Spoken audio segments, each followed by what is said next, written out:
Hello guys, welcome back. चलिए आगे बढ़ते हैं। तो हम दिसंबर 24 का पेपर डिस्कस कर रहे हैं। पार्ट 1 मैंने ऑलरेडी डाल दिया है। अब ये पार्ट 2 वीडियो है, हम आगे और क्वेश्चंस इसमें डिस्कस करने वाले हैं। ठीक है, चलिए। आई होप आपने पार्ट 1 वीडियो देखा हुआ है। नहीं देखा है तो मैं लिंक डिस्क्रिप्शन में डाल देता हूँ। वीडियो फटाफट आप लाइक कर लेना भाई, और हमारा टेलीग्राम चैनल ज्वाइन कर लेना, लिंक सब डिस्क्रिप्शन में दिया हुआ है। ठीक है, चलो बढ़े आगे। एंड आई होप जो मैंने आपको होमवर्क दिए हैं वो आपने ट्राई किए हैं। ठीक है, चलो। तो हमने ये क्वेश्चन देख लिया था, डिबेंचर का भी क्वेश्चन देख लिया था। ठीक है, ये मैंने आपको होमवर्क दे दिया था। अब आगे बढ़ते हैं। अब आ जाओ 3C। 3C अलग क्वेश्चन था। देखो, अलग क्वेश्चन आएंगे ही आएंगे, आप कितना भी कर लो, ऐसा नहीं होगा कि पूरा CFM का पेपर आपका देखा हुआ आया है। ऐसा पॉसिबल ही नहीं है। डेटा जो दिया जाता है, जिस तरीके से दिया जाता है, वो हमेशा अलग ही होगा, पर जो कॉन्सेप्ट उसमें अप्लाई करना है, जो बेसिक चीजें आपको अप्लाई करनी है, वो सेम ही रहेगी। तो आप उस पर काम करो, कंसेप्ट पे ध्यान दो, मैथमेटिक्स पे ध्यान दो, ग्रामर पे ध्यान दो। आप रेडी रहेंगे कोई भी टाइप का क्वेश्चन सॉल्व करने के लिए। लोग क्या है ना, बस क्वेश्चंस पे ध्यान दे रहे हैं, मैथ्स के पीछे ध्यान नहीं दे रहे, ग्रामर के पीछे ध्यान नहीं दे रहे, दो अलग अलग क्वेश्चन में क्या फर्क है उसको अप्रिशिएट नहीं कर रहे। आए ख्याल में? तो मेरे ख्याल से तैयारी बेस पे ही होती है, बाकी तो क्वेश्चन जैसा भी आया कुछ ना कुछ अलग ही आएगा। और अगर आपके बेसिक स्ट्रांग है, कॉन्फिडेंस आपका अच्छा है, प्रेजेंटेशन आपका अच्छा है, तो मुझे लगता है आप कोई भी क्वेश्चन पेपर में भी सॉल्व कर ही लोगे। हार्डली उसमें प्रॉब्लम क्या जा सकती है, 5-10 मिनट टाइम ज्यादा लग सकता है, क्योंकि नया आ जाता है, एकदम से सोचने में समझने में थोड़ा सा टाइम लग जाता है। वो एक बस प्रॉब्लम आपको जाएगी। ठीक है, चलो आ जाओ, कैलकुलेटर ले लो हाथ में। ठीक है। Central textiles limited has provided you it's historical revenue and cost data, rupees in crores है। ठीक है, 4 मार्क का ही क्वेश्चन है। Proper factual data, historical data आपको दिया हुआ है। रेवेन्यू, वेरिएबल कॉस्ट आपको दिया हुआ है 70% of the sales. Fix cost fix होती है, डायरेक्टली दिया हुआ है। डेप्रीसिएशन भी आपको 101 दिया हुआ है, और इनकम टैक्स का रेट दिया हुआ है। Central textiles management is attempting to project profitability for the next year. ठीक है, ये प्रोजेक्शन वाला क्वेश्चन है, जो पूरा आपका चैप्टर है फाइनेंशियल प्रोजेक्शन वाला पूरा क्वेश्चन है। तो उनको नेक्स्ट ईयर का प्रोजेक्शन करना है अंडर डिफरेंट सिनेरियोस।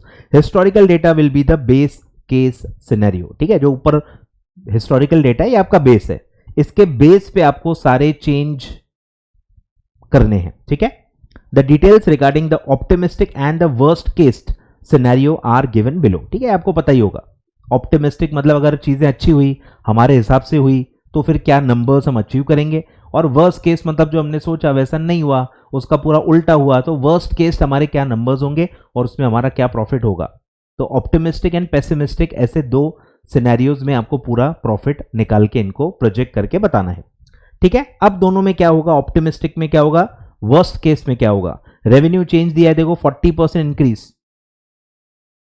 काय के कंपैरिजन में, इसलिए ऊपर लिखा था बेस केस।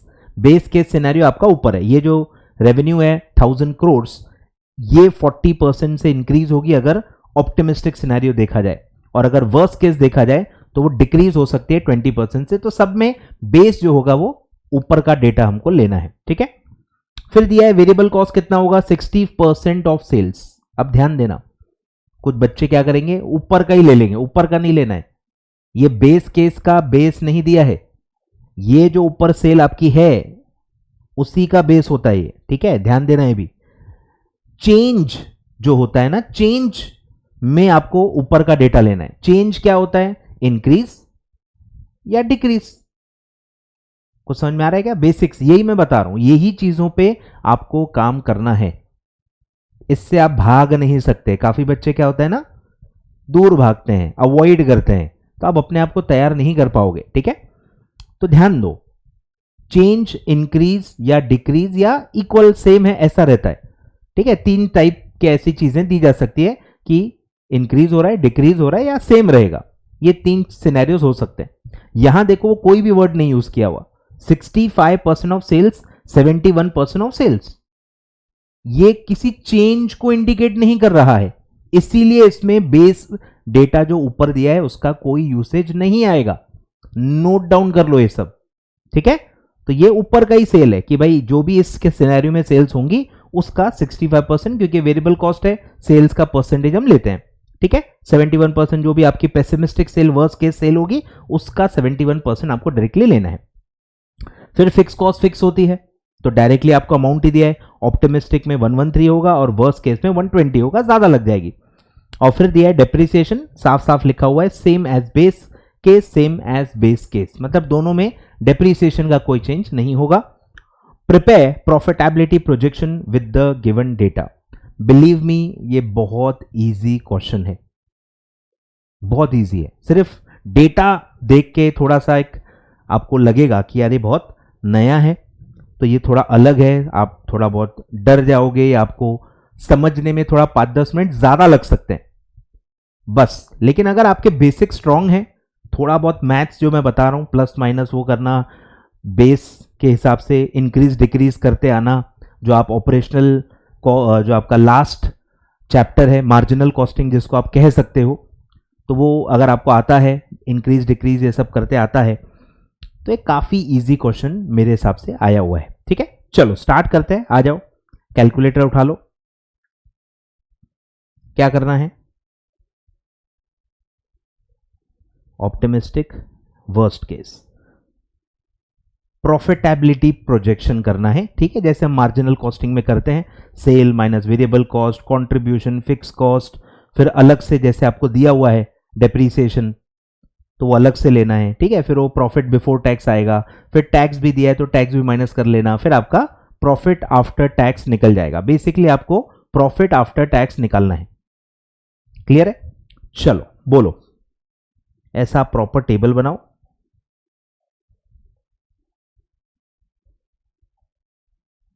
बोलो सेल्स या रेवेन्यू जो भी नाम लिखो, पूरा रुपीज इन क्रोर्स ऊपर आप लिख दो, और हमेशा हेडिंग देने की आप कोशिश करो, statement showing profitability projections in optimistic and worst case scenario, ऐसा एक हेडिंग डालना मेरे हिसाब से जरूरी है। अगर आपको 4 में से 4 चाहिए तो, ठीक है, रुपीज इन क्रोर्स ये ऐसे लिखने की सब आप आदत डाल दो। बोलो सेल्स क्या है, कितना इंक्रीज है, 40% इंक्रीज, बोलो 1000 करोड़ प्लस 40%, तो ये आएगा 1400 करोड़। फिर है डिक्रीज ऑफ 20%, तो 1000 करोड़ माइनस 20%, तो ये आएगा 800 करोड़। क्लियर है, बहुत ही सिंपल कैलकुलेशंस है। फिर आएगा आपका माइनस वेरिएबल कॉस्ट जो कि क्या है 65% एंड 71%, बोलो काय का, ऊपर की सेल का, तो 1400 का 65% एंड 800 का 71%, ठीक है। मार्जिनल कॉस्टिंग का ये पूरा कंसेप्ट है। 1400 इंटू 65% तो आएगा 910, माइनस करना है तो आप ब्रैकेट में लिखो, 800 इंटू 71% तो ये आएगा 568 ब्रैकेट में, तो ये आ जाएगा आपका कंट्रीब्यूशन। बोलो कितना आएगा, माइनस करो, 490,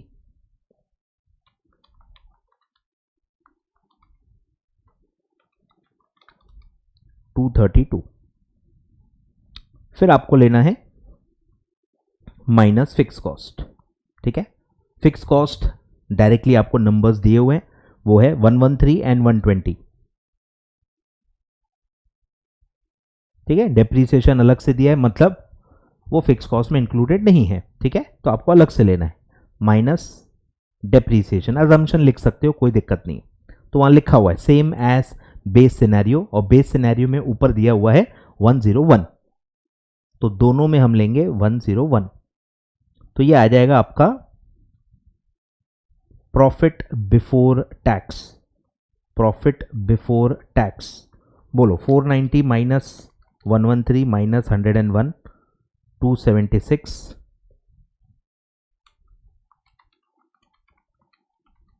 ये आएगा 11। और फिर आपको लेना है टैक्स। टैक्स रेट ऊपर दिया हुआ है और नीचे उसके बारे में चेंजेस के बारे में नहीं दिया है, तो टैक्स रेट चेंज नहीं हो रहा है, सेम आप ऊपर 25% ले सकते हो। 276 का 25% तो ये आएगा 69, 11 का 25% तो आएगा 2.75। और अब आएगा प्रॉफिट आफ्टर टैक्स।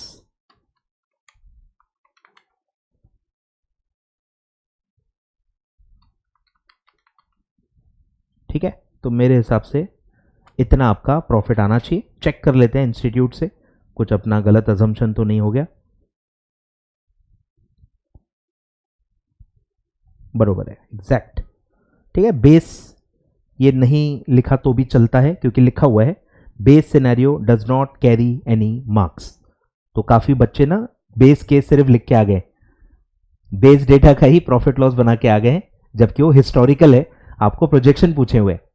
तो इसीलिए काफी बच्चों को 0 ही मिला है, क्योंकि उन्होंने हिस्टोरिकल वाले का ही डेटा निकाल के बस आ गए हैं, तो उस पर कोई मार्क्स नहीं है। तो ये आपने यहां पे भी नहीं लिखा तो भी चलता है, डायरेक्टली आपको ऑप्टिमिस्टिक और वर्स्ट केस लिखा तो भी चलता है। ठीक है, तो ये हमारा आंसर आ गया है 207 एंड 8.25। ठीक है, क्लियर है क्या?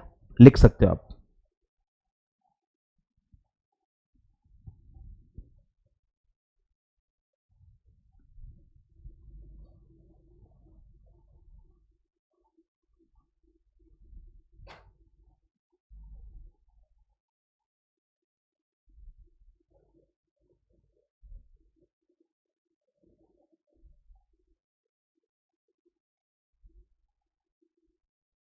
लिखा?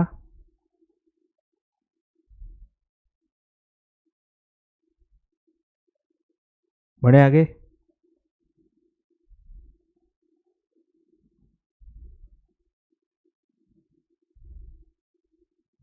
चलो ठीक है, तो कंसेप्चुअली काफी इजी क्वेश्चन था, कुछ भी खास ट्रिकीनेस नहीं था, बेसिक आपको बस आने चाहिए इसमें, और कुछ भी खास नहीं था। चलो अब आगे बढ़ते हैं। अब आ जाओ सबसे डेंजर क्वेश्चन पे, क्वेश्चन नंबर 1। आ जाओ क्वेश्चन नंबर 1। फटाफट मैं रीड करूंगा क्योंकि काफी सारा डेटा काम का नहीं रहता है, जो जो काम का है मैं आपको बताते जाऊंगा, क्योंकि बहुत हिस्ट्री दी रहती है, पढ़ना बहुत जरूरी है, पढ़ेंगे तो ही पता चलता है क्या काम का है क्या नहीं है। ठीक है, Komal is a third generation business women in the dairy business, Bharat ghee and company. Business is run under the brand Pure Ghee. The company prepares milk-based products and is known for good quality in the market. The sales are made through self-owned stores, other retailers at locations where self-owned stores are not present, and online. Business is run by Kamal's family on a strategic and operational basis. However, now the business is growing at a rapid pace. There is a need to get in professional management to run the business. Bharat Ghee and Company hires a new CEO, Garima, who has 3 decades of experience in the dairy industry. Kamal will now be executive chairman and provide a guiding role.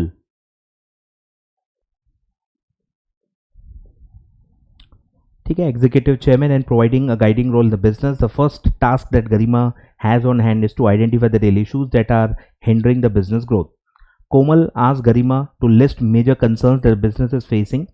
Number 1, lower margin where sales are made through other retailers. ठीक है, indirectly आप बेचते हो तो commissions लगती हैं, तो आपका मार्जिन वहां पे कम हो जाता है।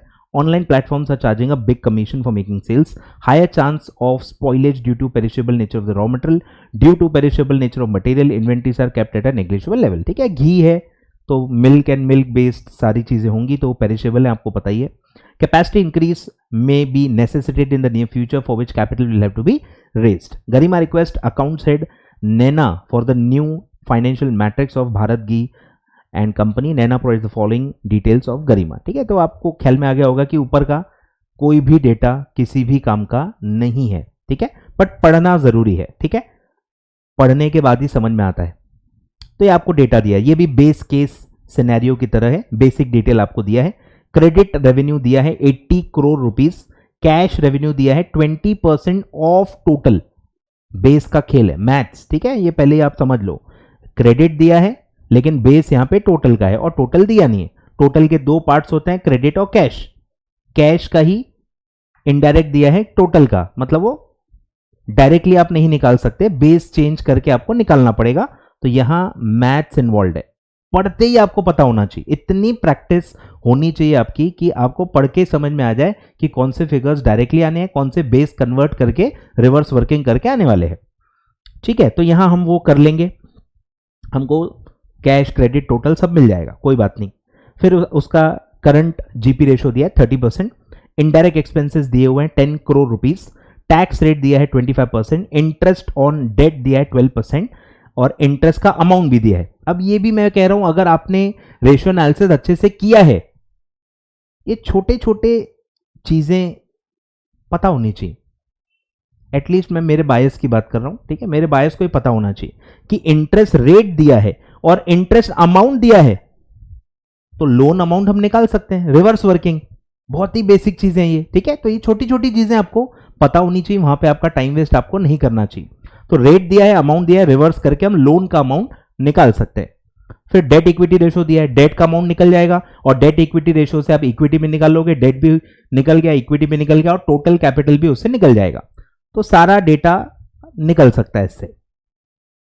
फिर आगे बढ़ते हैं। Garima does some quick calculations to derive ROE and ROCE. Komal indicates willingness to contribute fresh equity in the business and pay off the loans. However, Garima is not in the favor of repayment of loans.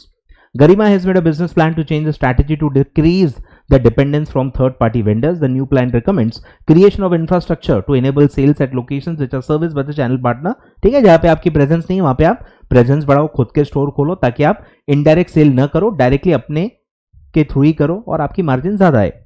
A new business strategic business unit, ठीक है, SBU आप पढ़ चुके होंगे SM में, तो new SBU is, अच्छा वो SM अब थोड़ा फाइनल में आ गया है, ठीक है, कोई बात नहीं। एक इंडिपेंडेंट स्ट्रॉन्ग बिजनेस जो होता है, सेपरेट इंडिपेंडेंट, अगर आपका कोई यूनिट है जिसके लिए आप सेपरेट स्ट्रैटेजी बनाते हो तो उसको SBU कहते हैं। मतलब है वो आपका यूनिट पर उसकी स्ट्रैटेजी आप अलग बनाते हो क्योंकि वो अलग बहुत बड़ा बिजनेस है आपके लिए। ठीक है, a new SBU is to be created for implementation of the business plan. अब पूरा उसमें कितना आप इन्वेस्टमेंट करोगे वो पूरा दिया है। इंफ्रास्ट्रक्चर, अकाउंट्स और FM में उसका क्या मतलब है, फिक्स्ड एसेट इन्वेस्टमेंट। ठीक है, ये सारा इन्वेस्टमेंट दिया है। तो इन्वेस्टमेंट आप कितना कर रहे हो, cold chain warehousing facility, ठीक है, वेयर हाउसिंग में आप 15 करोड़ रुपए डाल रहे हो। न्यू ट्रक्स आप लोगे ट्रांसपोर्टेशन के लिए खुद के 5 करोड़ के, ऑफिस प्रीमाइस पे 3 करोड़ का खर्चा करोगे, फर्नीचर कंप्यूटर पे 1 करोड़, कितना हो गया टोटल, ये हो गया 24 करोड़, 24 करोड़ रुपए का आपका टोटल इन्वेस्टमेंट है। वो ब्रेकअप पूरा दिया हुआ है। ठीक है, सब डेप्रीशिएबल एसेट्स हैं, ठीक है, वो भी आपको ध्यान देना है। लैंड इसमें नहीं है तो डेप्रीसिएशन का कोई प्रॉब्लम नहीं है, पूरे इस पे आप डेप्रीसिएशन चार्ज कर सकते हो। The aforementioned infrastructure will be set up using debt and equity in the ratio 2:1। ये जो भी 24 करोड़ रुपए लगने वाले हैं ये 2:1 में डेट इक्विटी में आप रेस करके करने वाले हो। नया डेट जो होगा वो क्या रेट ऑफ इंटरेस्ट पे आएगा वो अलग दिया है। एग्जिस्टिंग डेट का रेट कितना है 12% और नया डेट जो आप लोगे उस पर कितना है 14%। ठीक है, ध्यान देना है। एवरेज डेप्रीसिएशन, ठीक है, पुराना नया जो भी है सब 30% पे आप ले सकते हो। Above investment and raising of debt will be done on 1 October. Interest और डेप्रीसिएशन इसमें आपको पता ही होगा कि ये टाइम बेस्ड चार्ज होते हैं, तो टाइम इसलिए दिया हुआ है कि नया इन्वेस्टमेंट 1 अक्टूबर को किया जा रहा है। मतलब जो नया डेट आप लोगे उसका ब्याज 1 अक्टूबर से स्टार्ट होगा और जो नए एसेट्स आप 24 करोड़ के ले रहे हो उसका डेप्रीसिएशन भी 1 अक्टूबर से ही चार्ज होगा, यानी आधे साल का ही इंटरेस्ट लगेगा नए वाले डेट पे, नए वाले डेट पे आधे साल का डेट लगेगा, इंटरेस्ट लगेगा और नए एसेट्स पे आधे साल का ही डेप्रीसिएशन लगेगा। ठीक है, ये काफी इंपॉर्टेंट है। The organisation follows April to March financial year. Average receivables, ध्यान दो ये भी एक बहुत इंपॉर्टेंट ये है। Average receivables at the end of financial year from the new business will be 10 crore 80 lakhs. The receivables turnover days will be 45 days. यानी collection period, इसी को आप क्या बोलते हो, एवरेज कलेक्शन पीरियड आपको दिया हुआ है 45 डेज। और एक ये लाइन दी है जो आपको हजम नहीं होगी क्योंकि ये बहुत ही अजीब है, ठीक है, पर आपको करना पड़ेगा हजम। Assume 180 days to calculate receivables turnover ratio. मतलब जो 365 हम लेते हैं ना कि साल में 365 डेज होते हैं, यहां आपको कहा गया है कि 180 लो। बेस जो होता है ना डेज का, वो आपको 180 ही लेना है। थोड़ा अजीब है, तो ये सब हम निकालेंगे। आगे बढ़ते हैं। फिर जो नया बिजनेस आप अभी खोल रहे हो, ठीक है, जीपी मार्जिन उसकी दी हुई अलग से 20%। फिर interest expense other than depreciation will be 2 crore. Depreciation आपको एसेट की वैल्यू पे डायरेक्टली निकालना है। टैक्स रेट दिया है 25%। ठीक है, ये सब पूरा डेटा दिया है, पुराना नया सब दिया हुआ है। अब आपको करना क्या है उस पर आते हैं। नंबर 1, कैलकुलेट करंट, लिखा हुआ है current net profit margin, ROE and ROCE, सब करंट करंट लिखा है। ठीक है, मतलब ये कितना इजी हुआ। मतलब आपको थोड़ी थोड़ी आदत डालनी पड़ेगी कि मेरे काम का डेटा क्या है और मेरे काम का डेटा क्या नहीं है। मैथ्स, ग्रामर, कंसेप्ट, ये तीन मिला के इतना जजमेंट आ जाता है। अगर आपको नहीं आ रहा है, मतलब या तो आपके कंसेप्ट में प्रॉब्लम है या आपको इंग्लिश ग्रामर नहीं ख्याल में आ रहा, कुछ तो गड़बड़ है। वो आपको आइडेंटिफाई करना पड़ेगा क्यों नहीं आ रहा। ठीक है, तो आपको देखो क्या क्या निकालना है। करंट साफ साफ दिखा है, करंट मतलब पूरा जो प्रोजेक्शन, न्यू बिजनेस डेटा, ये कुछ भी काम का ही नहीं है, ये आपको पूरा इग्नोर करना है। ऊपर जो करंट डेटा दिया है, वो जो एक टेबल दिया है, बस वही काम का है। इतना तो समझ में आ ही जाता है ना, करंट वर्ड लिखा हुआ है। क्लियर है? बोलो, current net profit margin, current ROE and current ROCE, ये तीन चीजें आपको निकालनी है। ठीक है, ध्यान दो। आ जाओ, अब ये मतलब बेसिकली टेबल को पूरा आपको डिकोड करना है। पूरा प्रॉफिट लॉस जो आप प्रॉपर बनाते हो, सारे जो नंबर्स होते हैं, equity, debt, total capital employed, सब आपको यहां से पहले निकालना है और फिर डायरेक्टली रेशो आपका निकल जाएगा। चलो स्टार्ट करते हैं। बोलो, पहले रेवेन्यू का निकालते हैं। क्रेडिट सेल्स या क्रेडिट रेवेन्यू 80 करोड़ से, ठीक है, 80 करोड़ का आपका क्रेडिट सेल है और कैश सेल है 20% ऑफ टोटल। 20% ऑफ क्रेडिट नहीं है, 20% ऑफ क्रेडिट रेवेन्यू नहीं है। अगर होता तो डायरेक्ट 80 करोड़ का 20% में ले लेता, क्योंकि वो क्रेडिट रेवेन्यू का 20% नहीं है। ये 80 पे डायरेक्टली 20% अप्लाई नहीं कर सकते। क्लियर है ना? तो हम कैसे करेंगे बोलो? तो क्रेडिट का बेस कितना होगा ये आपको निकालना है। ठीक है, कि कैश प्लस क्रेडिट दोनों मिला के हमेशा बेस क्या होता है? 100%। कोई भी चीज का टोटल बेस परसेंटेज में क्या होता है? 100%। जैसे आपका अगर 100 मार्क का पेपर है, आपको 56 परसेंटेज है, तो कितने में से है? 100% में। हमेशा टोटल कितना होता है? 100% ही होता है ना, 100 में से ही सब देखते हैं। तो दोनों मिला के 100 होता है और 20% आपको दिया हुआ है कि कैश है, तो क्रेडिट कितना हुआ? 100%। कैश को इधर लेके जाओ, -20% यानी कि 80%, यानी क्रेडिट का बेस कितना होगा? 80%। क्लियर है यहां तक? कितना बेसिक है, 8, 9, 10 का मैथ्स है। बोलो, अब मैं बोल रहा हूं कि नॉर्मल फॉर्मूला क्या होता है, कि अगर मुझे ये 80% का फॉर्मूला बनाना हो तो ये कैसे निकलता है? 80% ये कैसे निकला होगा? बोलो, क्रेडिट एज अ परसेंट ये कैसे निकलता है? क्रेडिट रेवेन्यू अमाउंट में जो भी होगी divided by total revenue amount में। ठीक है, ऐसे ही निकला होगा। क्रेडिट का अमाउंट टोटल से डिवाइड करेंगे तो 80% आता है। अभी हमको दिया हुआ है 80%। ठीक है, क्रेडिट रेवेन्यू भी दिया हुआ है 80 करोड़, मतलब टोटल हमको निकालना है, टोटल रेवेन्यू। क्रॉस प्रोडक्ट मैं ये सब डायरेक्ट भी बता सकता था, पर कोई ना कोई बच्चा होगा जो साइंस फील्ड से होगा या कोई और फील्ड से होगा, आर्ट्स स्ट्रीम से होगा, कॉमर्स से होगा, जिसको ये सब नहीं आता। तो ये सब इसलिए मैं हर चीज बताता हूं ताकि हर टाइप के बच्चे को हर चीज समझ में आ जाए और हमारा टाइम वेस्ट ना हो। ठीक है, तो ये बस क्रॉस प्रोडक्ट करना है, ये इधर जाएगा 80 वापस इधर।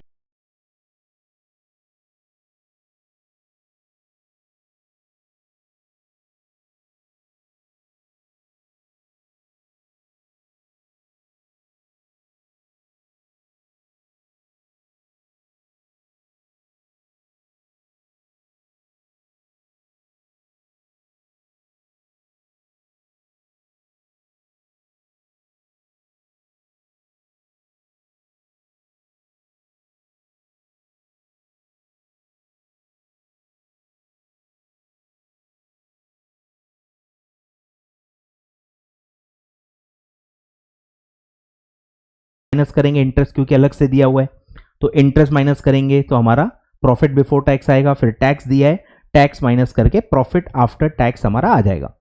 ठीक है, ऐसा आपको करना है। चलो बोलो, तो हम डायरेक्टली टेबल बना लेते हैं। ठीक है, बोलो टेबल बनाओ। डायरेक्ट टोटल रेवेन्यू से स्टार्ट करेंगे। Total revenue 100 crore. ठीक है, माइनस, इसको आप नाम कुछ भी दे सकते हो, डायरेक्ट एक्सपेंसेस बोल सकते हो। डायरेक्ट एक्सपेंसेस, अगर मेरा 30% जीपी है तो डायरेक्ट एक्सपेंसेस कितना होगा? सेम लॉजिक जो ऊपर मैंने बताया, टोटल 100 होता है। ठीक है, डायरेक्ट एक्सपेंसेस माइनस करके ही जीपी निकलता है, तो डायरेक्ट एक्सपेंसेस प्लस जीपी करेंगे तो टोटल 100% होता है। तो 70% मतलब आपका डायरेक्ट एक्सपेंसेस है, तो ये आएगा 70 करोड़, और ये माइनस हो जाएगा तो आपका जीपी आ जाएगा 30 करोड़। डायरेक्ट 30% से मल्टीप्लाई करके भी 30 करोड़ से लिया जा सकता है, कोई प्रॉब्लम नहीं है। ठीक है, ये आ गया जीपी 30%। अब माइनस करो इनडायरेक्ट एक्सपेंसेस। डायरेक्ट दिया हुआ अमाउंट 10 करोड़। फिर आपको लेना है इंटरेस्ट, वो भी डायरेक्टली दिया हुआ है, इंटरेस्ट। अब इसमें जो एग्जिस्टिंग डेटा है उसमें कहीं भी डेप्रीसिएशन के बारे में नहीं दिया गया है, तो यहां मैं अज्यूम कर रहा हूं कि ये इनडायरेक्ट में डेप्रीसिएशन आ गया है, एग्जिस्टिंग में, करंट में। ठीक है, कि अलग से कुछ भी दिया नहीं है। फिर है 12 करोड़ रुपए आपका इंटरेस्ट है। ठीक है, ये आएगा आपका प्रॉफिट बिफोर टैक्स। बोलो 30 माइनस 10 माइनस 12, 8 करोड़। और फिर आएगा टैक्स। एग्जिस्टिंग टैक्स कितना है? 25%। बोलो, यानी 1/4, यानी कि 2 करोड़। ठीक है, तो प्रॉफिट आफ्टर टैक्स आएगा 6 करोड़। यहां तक क्लियर है? क्लियर है, ये पूरा हमारा ये डेटा हो गया। अब आते हैं थर्ड वर्किंग पे, यानी हमको डेट, इक्विटी और टोटल कैपिटल निकालना है। बोलो, डेट पहले हम निकालेंगे। डेट कैसे निकलेगा? बोलो, डेट कैसे निकलेगा? इंटरेस्ट कैसे निकलता है? बोलो, इंटरेस्ट अमाउंट में जो हम निकालते हैं, कैसे निकालते हैं? Debt into rate of interest. याद आ रहा है बचपन? Debt into rate of interest, amount of interest. तो अब बताओ, 12 करोड़ रुपए आपको दिया हुआ है, सॉरी 10 करोड़ रुपए आपको दिया हुआ है, 12 करोड़, सॉरी 12 करोड़ अमाउंट दिया हुआ है, डेट आपको निकालना है, और रेट ऑफ इंटरेस्ट दिया है 12%। इसी को घुमाओ, debt is equal to 12 crore, 12% उधर जाएगा, डिवाइडेड बाय 12%, तो ये भी आएगा 100 करोड़। ठीक है, 100 करोड़ आपका डेट है, 100 करोड़ आपका डेट है, और एग्जिस्टिंग डेट इक्विटी रेशो 2:1 है, दिया हुआ है। डेट इक्विटी रेशो 2:1 है। बोलो कैसे निकालोगे? बोलो fourth. Debt is equal to 2:1 का क्या मतलब होता है? बोलो, ये रेशो है, इसको प्रपोर्शन में कन्वर्ट करो। 2:1 मतलब 2/3, 1/3। क्लियर है? तो हम डेट से पहले टोटल कैपिटल निकालेंगे। डेट है 2/3 ऑफ टोटल कैपिटल। ठीक है, या कैपिटल एम्प्लॉयड, जो भी नाम बोलो। ठीक है, 2/3 of capital employed is debt. तो डेट हमको यहां पता है 100 करोड़ है, is equal to 2/3 of capital employed, जो हमको निकालना है। ठीक है, जो ये प्रपोर्शन है उस साइड जाता है तो रेसिप्रोकल हो जाता है, ये आपको पता होगा। ठीक है, तो कैपिटल एम्प्लॉयड वहीं के वहीं रहेगा उस साइड, और ये साइड क्या हो जाएगा? 100 करोड़ इंटू 3/2। ठीक है, रेसिप्रोकल हो जाता है। बोलो कितना आएगा?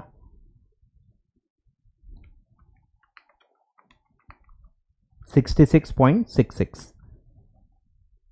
कुछ तो शायद मैंने गड़बड़ किया, रुक जाओ। बरोबर 150 आएगा, 150 करोड़। ठीक है, 2 1 जा 250 था, 50 इंटू 3 150, 150 करोड़। तो ये आ गया टोटल कैपिटल एम्प्लॉयड। अब टोटल कैपिटल एम्प्लॉयड दो ही होता है, डेट और इक्विटी। 150 में से डेट 100 है, तो बचा हुआ 50 क्या है, इक्विटी। ठीक है, तो equity is equal to 150 crore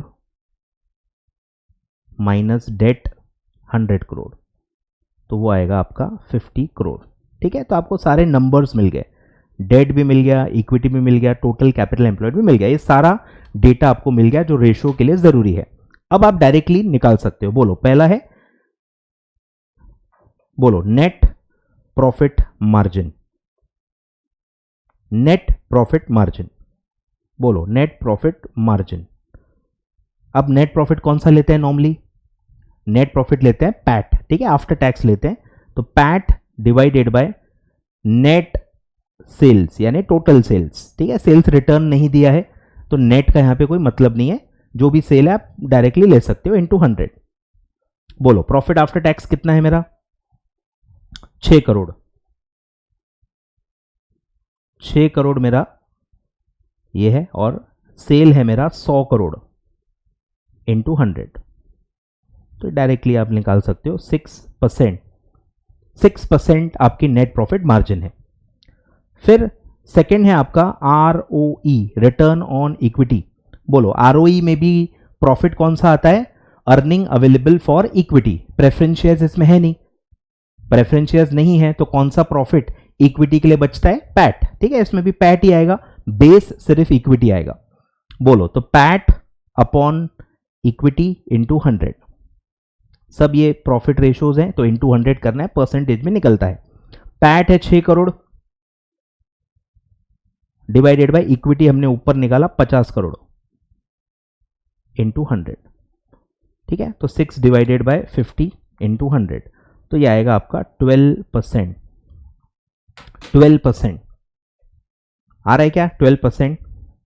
फिर आते हैं लास्ट ROCE या ROI, जो भी कहो, लगभग सेम ही होता है। अब यहां पे इंस्टीट्यूट ने थोड़ा अलग लिया है, मेरे हिसाब से थोड़ा अलग लेना चाहिए। ठीक है, मैं क्लियरली समझा देता हूं क्यों, उसके बाद आप अपने हिसाब से डिसाइड कर सकते हो। मेरे हिसाब से ये PBIT नहीं आना चाहिए। इवन आई थिंक ठीक है, आई थिंक इंस्टीट्यूट के मॉड्यूल में भी नोपैट लिखा हुआ है, net operating profit after tax. अब इसमें ये ऐसा क्यों होता है, ये भी आपको काफी बार होता होगा। मेरे हिसाब से क्या है, मैं अपना पर्सनल ओपिनियन बता रहा हूं, जो मेरा पर्सनल नॉलेज है, एक्सपीरियंस है, उसके हिसाब से काफी बार ऐसे डिफरेंसेस आपको देखने को मिलते होंगे कि मॉड्यूल में अलग है, सजेस्टेड आंसर में अलग है। ये डिफरेंसेस मेरे हिसाब से इसलिए हैं क्योंकि दोनों डिपार्टमेंट्स अलग हैं। ICSI के अंदर ही आपको पता है डिपार्टमेंट्स होते हैं, तो जो स्टडी मटेरियल ड्राफ्ट करते हैं वो डिपार्टमेंट अलग होता है, और जो एग्जाम पेपर बनाते हैं या उसका आंसर बनाते हैं वो अलग डिपार्टमेंट है। बस मुझे लगता है इस वजह से फर्क है।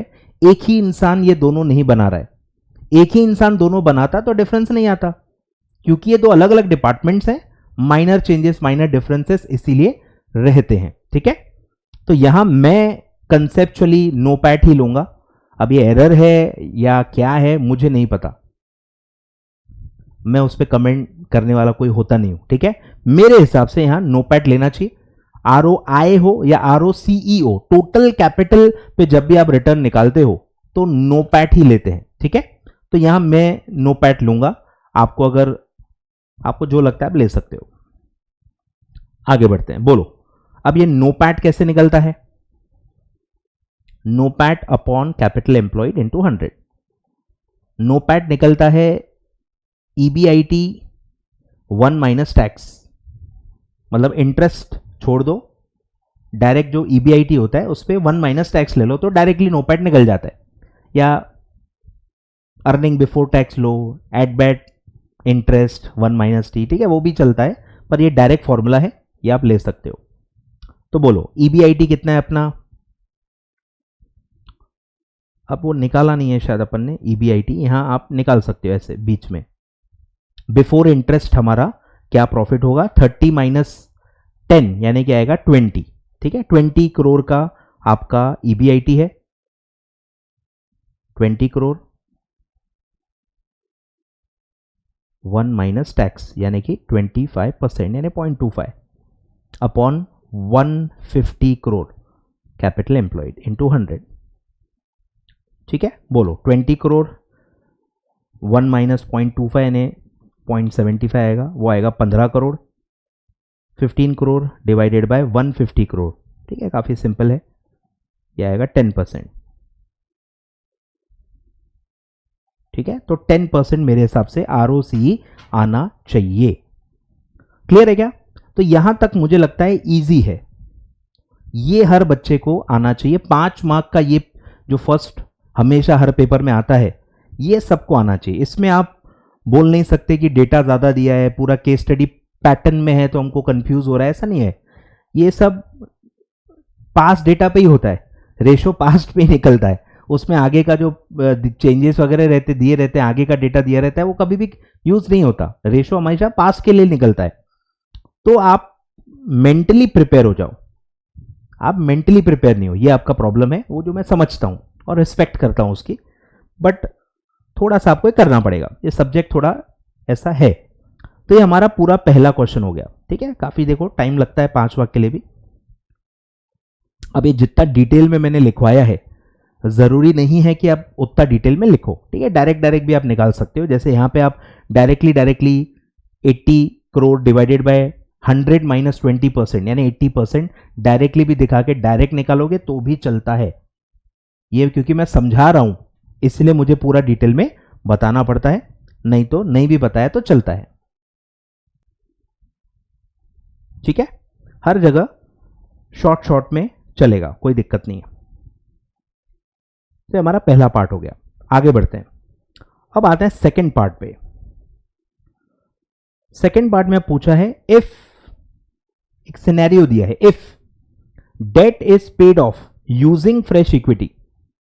फ्रेश इक्विटी जो आप रेज कर रहे हो, वो अगर आप उससे एग्जिस्टिंग डेट पे ऑफ कर दो तो आपके प्रॉफिट मार्जिन और हर रेशो पे क्या इंपैक्ट पड़ेगा, ये पूछा गया है। What will be the new net profit margin, ROE, ठीक है। ROCE नहीं पूछा है, बस 2 ही रेशो पूछा हुआ है। और फिर पूछा है assume debt is repaid on the first day of the financial year, comment on the change in ROE। ROE में जो चेंज आ रहा है उस पर आपका क्या बोलना है, बोलो क्या करना है इसमें। बेसिकली डेट इक्विटी रेशो में खेल रहे हैं वो लोग, इससे डेट इक्विटी रेशो बदलता है। अगर आप नए इक्विटी से डेट पे ऑफ कर लोगे तो आपका डेट इक्विटी रेशो बदल जाएगा, ठीक है। तो बोलो क्या करेंगे,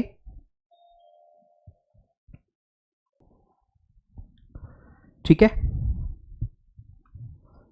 बोलो कैसे करेंगे, क्या इंपैक्ट पड़ेगा डेट इक्विटी रेशो में।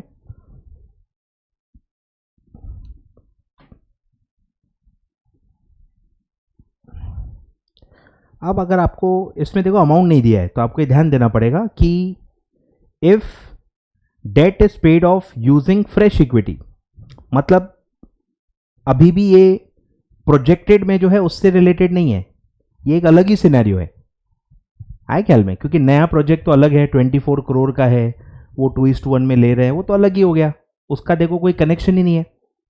तो ये करंट सिचुएशन में एक चेंज करने के लिए कहा गया है। बेसिकली जो हम कैपिटल स्ट्रक्चर पढ़ते हैं FM में, वही वाला है ये, कि एक स्ट्रक्चर ऐसा है कि जिसमें डेट है, एक स्ट्रक्चर है जिसमें डेट ही नहीं है। क्यों? क्योंकि डेट आप रीपे कर रहे हो ना, जितना भी आपका एग्जिस्टिंग डेट है, जो कि कितना है 100 करोड़, 100 करोड़ जो आपका एग्जिस्टिंग डेट है, ये कह रहे हैं कि अगर आप वो नया इक्विटी रेज कर लो, 100 करोड़ नया इक्विटी रेज कर लो और उससे डेट पे ऑफ कर लो, तो क्या होगा, 50 करोड़ ऑलरेडी इक्विटी था, 100 करोड़ आपने फिर से इक्विटी रेज किया, मतलब पूरा का पूरा कैपिटल एम्प्लॉयड जो है आपका, वो पूरा इक्विटी हो जाएगा, मतलब नो डेट वाला स्ट्रक्चर हो जाएगा। तो उसमें क्या नंबर्स आएंगे, ये आपसे पूछा है। तो इसका भी न्यू जो नया प्रोजेक्ट ये स्टार्ट कर रहे हैं और जो ये करना है, इससे कोई लेना देना नहीं है, ठीक है, ध्यान देना है। सब मैं क्वेश्चन में जो वर्ड्स दिए हैं उसी से पढ़ के समझ रहा हूं, ठीक है। तो क्या होगा अभी क्या है, अभी इक्विटी है 50, डेट है 100, ऐसा टोटल 150 है। अब वो क्या बोल रहे हैं कि तुम यहां से 100 लाओ। 100 ही क्यों लाओ, क्योंकि डेट पे ऑफ करने के लिए बोला है ना, जितनी डेट है उतना नया इक्विटी रेस करना पड़ेगा। तो 100 डेट को पे ऑफ करने के लिए मेरे को 100 इक्विटी रेस करना पड़ेगा ना। तो ऐसा बोल रहे हैं कि ये +100, ये -100। तो नया अब कैपिटल स्ट्रक्चर क्या हो जाएगा, पूरा का पूरा 150 आपका इक्विटी हो जाएगा, डेट आपका 0 रहेगा और टोटल कैपिटल एम्प्लॉयड सेम ही रहेगा, क्योंकि आप इक्विटी रेस करके डेट ही पे कर रहे हो। कुछ समझ में आ रहा है? ठीक है, तो ये हो जाएगा। तो अब वो बोल रहे हैं कि आपका अब इसमें क्या होगा, आपका जो पूरा पैट है वो बदल जाएगा। ये कंसेप्ट एप्लीकेशन है कि जब आप डेट रीपे कर दोगे तो इंटरेस्ट बंद हो जाएगा। इंटरेस्ट बंद हो जाएगा ना, तो उससे आपका इंटरेस्ट बदलेगा, इंटरेस्ट बदलेगा तो पीबीटी बदलेगा, पैट बदलेगा, जो भी बदलेगा वो पूरा आपको यहां पे अलग से बनाना पड़ेगा। बोलो, ये वाला जो है ये यहां तक सब सेम है, यानी ईबीआईटी जो हमने निकाला था 20 करोड़, यहां तक हमारा सेम रहेगा ईबीआईटी। इस पे कोई इंपैक्ट नहीं होगा क्योंकि इंटरेस्ट बदलेगा। तो मैं यहां से स्टार्ट कर रहा हूं। हमारा ईबीआईटी जो है वो है 20 करोड़।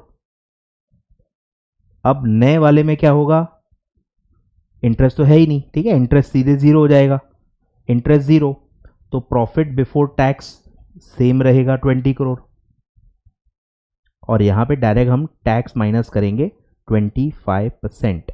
बोलो, ये आएगा 5 करोड़। तो अब हमारा जो पैट है वो आएगा 15 करोड़।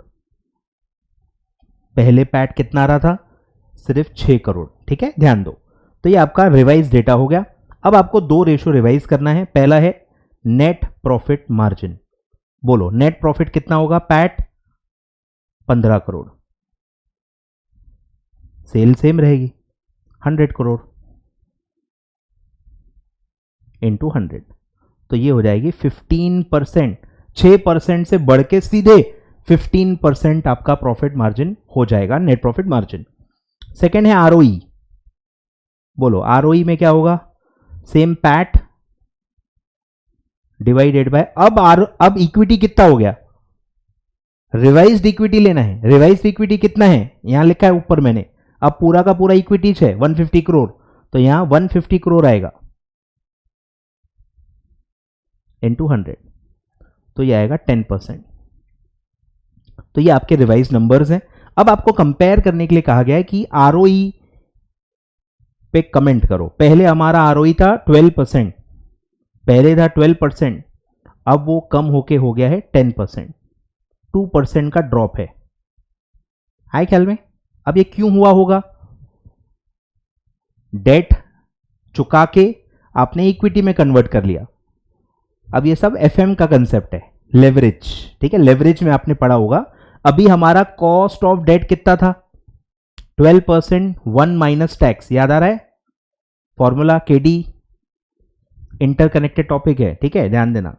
तो 12 इंटू 75%, यानी आपका जो कॉस्ट ऑफ डेट था, नेट कॉस्ट ऑफ डेट था 9%। 9% का आपका डेट का कॉस्ट था, मतलब आपको खर्चा लग रहा था 9%, आप कमा कितना रहे थे, आप ज्यादा कमा रहे थे। देखो आरओसी कितना है, पूरे कैपिटल पे आप 10% कमा रहे थे, पूरे कैपिटल पे 10 कमा रहे थे, कमा 10 रहे हो, और आपका डेट पे कॉस्ट कितना था 9%। नेट आपका बेनिफिट था, 1% आप डेट पे एक्स्ट्रा कमा रहे हो। याद आ रहा है, याद आ रहा है क्या कंसेप्ट जो हमने एफएम में पढ़ा था, क्या बोलते हैं उसको, ट्रेडिंग ऑन इक्विटी। याद आ रहा है, ट्रेडिंग ऑन इक्विटी का कंसेप्ट पढ़ा था कि डेट पे आप जो कमाते हो उससे वो जो एक्स्ट्रा आप बचाते हो वो इक्विटी को फायदा होता है। इसीलिए आप देखोगे इक्विटी 10% से ज्यादा है। आई जस्ट होप कि आपको एफएम आता है। ठीक है, तो हमारा एक एक रुपए पे, कैपिटल पे एक एक रुपए पे हम 10% कमा रहे, डेट पे हमारा खर्चा सिर्फ 9 है, तो हमारा 1% वहां पे बच रहा है। ये किसको मिलेगा, इक्विटी वालों को। इसीलिए इक्विटी वालों का जो रेट है वो 10 से ज्यादा आएगा, वो आ रहा था 12%। है ख्याल में। अब आपने अपने पैर पे खुद कुल्हाड़ी मारी, कैसे, 9% वाला रीपे कर दिया, 9% रीपे कर दिया। वो जो 1% आपका एक्स्ट्रा आपको बच रहा था डेट पे, वो नहीं बच रहा, इसलिए वो 12% से कम होके 10% पे आ गया। पूरा का पूरा कैपिटल आपका इक्विटी से ही है, तो जितना आपका आरओसी था उतना ही अब आरओई हो जाएगा, क्योंकि डेट अब है ही नहीं। ठीक है, तो ये क्या इस पे आप कमेंट कर सकते हो कि ROE has increased, sorry ROE has decreased,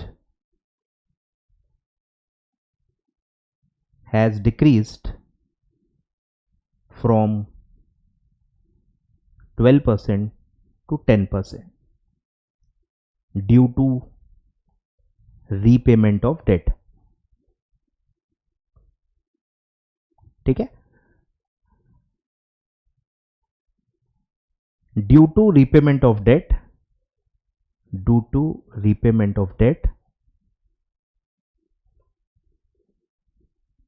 the benefit of debt has discontinued, जो भी लिखो आप, has discontinued, hence the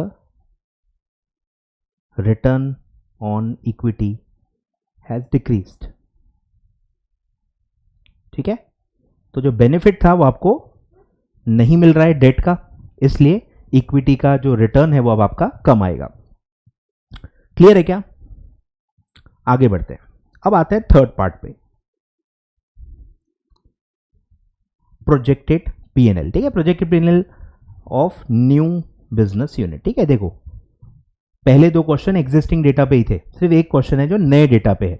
अब आपको सब नया नया नया नया इसमें लेना है, नया पूरा डेटा देना है, पूरे न्यू का ही बताना है, मतलब ओल्ड का डेटा यहां पे कोई काम का नहीं है, सिर्फ नए बिजनेस यूनिट का। क्यूमुलेटिव वाला दोनों मिला के नहीं बोला है, वर्ड्स पे ध्यान देना है। ठीक है, न्यू बिजनेस यूनिट, ये जो स्ट्रैटेजिक बिजनेस यूनिट आपने बनाया है, इसका प्रोजेक्टेड पीएनएल आपको सिर्फ बनाना है। चलो बनाते हैं, projected profitability of new business unit. बोलो, प्रॉफिटेबिलिटी निकालना है मतलब सेल्स से स्टार्ट होगा। बोलो सेल्स के लिए क्या दिया हुआ है? सेल्स के लिए कुछ भी नहीं दिया हुआ, सेल वर्ड ही नहीं है। उससे कनेक्टेड एक डेटा दिया है रिसीवेबल्स का, याद आ रहा है? रिसीवेबल्स से क्रेडिट सेल निकलती है, क्रेडिट सेल हम निकाल सकते हैं। अब कहीं भी अगर आप देखोगे नए बिजनेस यूनिट से जो भी सेल हो रही है वो कैश में हो रही है, क्रेडिट में हो रही है, कुछ नहीं दिया है। तो नॉर्मली हम क्या अजम्पशन लेते हैं कि पूरा सेल क्रेडिट पे है, वही हम मानेंगे कि कैश सेल है ही नहीं और पूरा का पूरा सेल जो है वो क्रेडिट पे ही है। सर ऐसा क्यों? अरे भाई अगर कैश सेल है तो फिर कितनी है वो भी अज्यूम करना पड़ेगा। कोई 20 मानेगा एग्जिस्टिंग वाला, कोई 30 बोलेगा, कोई 50 बोलेगा, कोई कुछ भी बोल सकता है। फिर बेटर है कैश सेल है ही नहीं ऐसा मानो, क्योंकि टोटल प्रॉफिटेबिलिटी पे कोई इंपैक्ट ही नहीं पड़ता। ठीक है, तो मेरे हिसाब से जो नॉर्मल अकाउंटिंग में अजम्पशन चलते हैं एफएम में, वही हम लेंगे। तो रिसीवेबल का जो कलेक्शन पीरियड है वो दिया हुआ था 45 डेज, और साल में 180 डेज मान के आपको लेना है। इससे आपको क्रेडिट सेल निकालनी है। बोलो कैसे निकलेगी? फॉर्मूला क्या है? Collection, average collection period is equal to, अब यहां एवरेज डेटर्स के जगह हम क्लोजिंग डेटर्स मानेंगे, आपको पता ही होगा। तो डेटर्स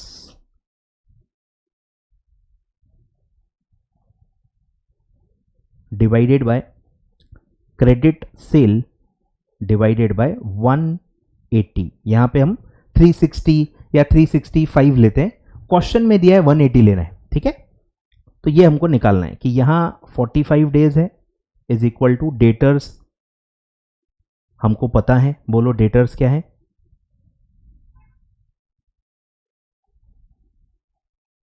लिखा हुआ है कि average receivable at the end दिया हुआ है 10 करोड़ 80 लैक्स। 10 करोड़ 80 लैक्स आपको दिया हुआ है, आपको क्रेडिट सेल निकालनी है, मतलब टोटल सेल जो भी है, सेल्स ले लेता हूं मैं, या क्रेडिट सेल ही लिखो, डिवाइडेड बाय 180। बोलो ये उसको उधर लेके जाओ, 45 into credit sales upon 180 is equal to 10 crore 80 lakhs. ठीक है, बोलो 45 वन जा 45 4 ज़ा 180, 4 डिनोमिनेटर में, उस साइड जाएगा तो मल्टीप्लाई हो जाएगा, ठीक है। तो credit sale is equal to 10 crore 80 lakhs into 4, बोलो कितना आएगा।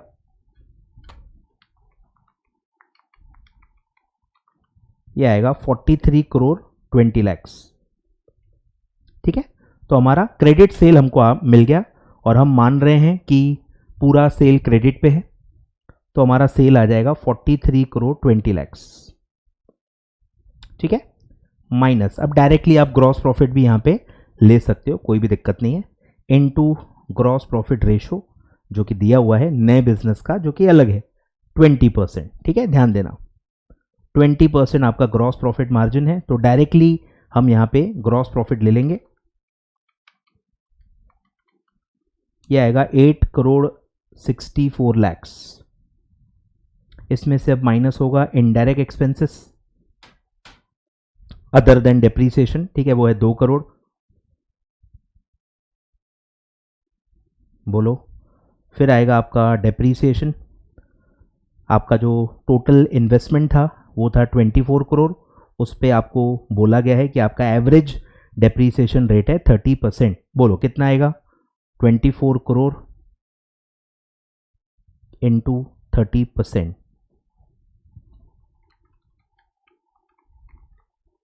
7 करोड़ 20 लाख। कुछ तो गड़बड़ हो रही है, लॉस तो नहीं है,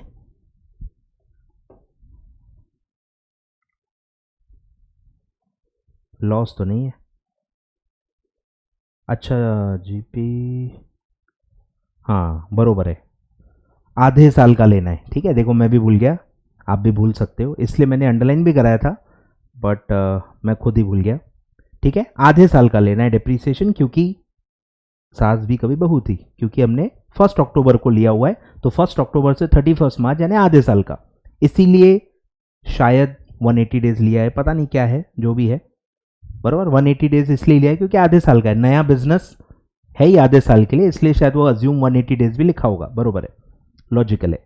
बोलो डिवाइडेड बाय इनटू 50%, यानी हाफ ईयर का लेना है, तो 7.2 करोड़ का आधा 3 करोड़ 60 लैक्स। अब आपको अलग से इंटरेस्ट भी लेना है, ठीक है, मतलब ये ईबीआईटी आ गया, ईबीआईटी आ गया 8 करोड़ 64 लैक्स माइनस 2 करोड़ माइनस 3 करोड़ 60 लैक्स।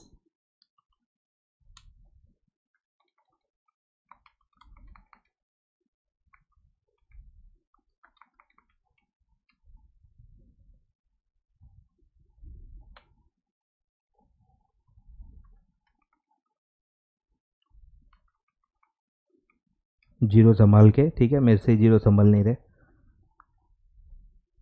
तो ये आएगा 3 करोड़ 4 लैक्स, ठीक है, माइनस इंटरेस्ट, ये भी आएगा आधे साल का। बोलो नए नए इसका निकालो, डेट कितना होगा, न्यू डेट लिखा हुआ है 14% पे आएगी और 2:1 में आएगी। बोलो 2:1 का क्या मतलब हुआ, 2/3 डेट होगा, 24 करोड़ इंटू 2/3, बोलो कितना आएगा, 16 करोड़, ठीक है। 16 करोड़ का 14% आधे साल के लिए, ठीक है। बोलो 16 करोड़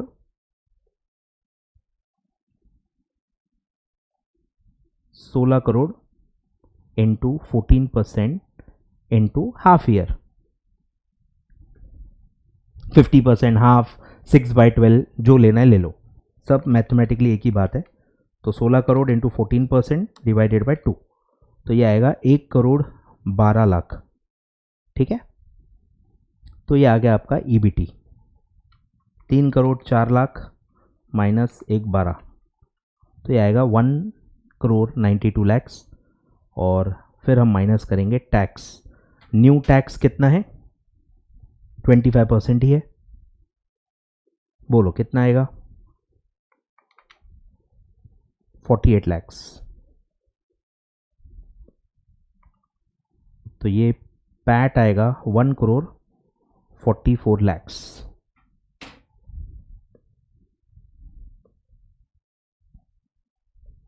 1,44,00,000। क्लियर है? आए ख्याल में? तो दो ही जगह पे ध्यान देना था, ये 50% और वहाँ डेट लिखी हुई है, इसलिए पढ़ते पढ़ते आपको ध्यान आ भी जाएगा कि ये दो चीज़ें डेप्रीसिएशन और इंटरेस्ट ये टाइम वाइज होती है। तो 1 अक्टूबर टू 31 मार्च 6 मंथ्स के लिए ही आपको ये लेना है। ठीक है, बाकी सब नॉर्मल है। चलो लिखो।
चलो ठीक है, तो ये हमारे दो क्वेश्चन हो गए। नेक्स्ट पार्ट में मैं आगे कंटिन्यू करूंगा। ठीक है, तो ये हमारा हो गया क्वेश्चन 1, क्वेश्चन 2,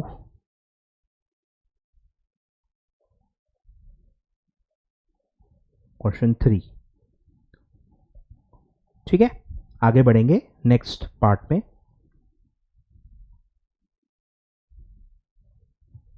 होमवर्क दे देता हूं आपको मैं। बायबैक में ये पढ़ाऊंगा, बायबैक में पढ़ाऊंगा। इसमें एक बहुत इंपॉर्टेंट चीज़ मैं बताने वाला हूं। मेरे से भी एक एरर हुई थी पढ़ाने में, उसको मैं अच्छे से डिटेल में आपको बताऊंगा। ठीक है, बायबैक के केस में एक चीज़ है जो मैं बताना भूल गया हूं। ठीक है, वो मैं अच्छे से नेक्स्ट पार्ट में आपको बताऊंगा, जो कि आपको एग्जाम में ध्यान देना है। ठीक है, ये काफ़ी इजी है, ये आपको होमवर्क लेना है बी। काफ़ी इजी है, मैं बता रहा हूँ, बहुत इजी है। काफ़ी बच्चे मुझसे पूछते हैं सर कंसोलिडेशन टफ जा रहा है, पूरा का पूरा चैप्टर छोड़ दूँ क्या? तो ये क्वेश्चन आप देखो और आपको समझेगा कि पूरा चैप्टर कोई भी छोड़ना सही नहीं है, क्योंकि कुछ कुछ क्वेश्चन बहुत ही इजी आते हैं। जैसे ये क्वेश्चन है ना, अगर आपको पता है कॉस्ट ऑफ कंट्रोल कैसे निकालते हैं, माइनॉरिटी इंटरेस्ट कैसे निकालते हैं, बहुत ईजी है, क्योंकि इसमें कोई एडजस्टमेंट ही नहीं है। एडजस्टमेंट दिया ही नहीं है, ये सारा डेटा ही है, कोई एडजस्टमेंट नहीं है, कोई रिवैल्यूएशन नहीं है, कुछ भी नहीं दिया है। बहुत ही ईजी है, डायरेक्टली नंबर्स लेने हैं और आपका आंसर आ जाएगा। तो काफ़ी ईजी है, इसीलिए कोई भी चैप्टर पूरा का पूरा कभी भी स्किप नहीं करना है। ठीक है, तो ये होमवर्क लो आप, काफ़ी ईजी है। यहां से मैं नेक्स्ट पार्ट में कंटिन्यू करूंगा। ठीक है, यहां से अपन कंटिन्यू करेंगे और बचाओ पेपर डिस्कस करेंगे। Thank you so much.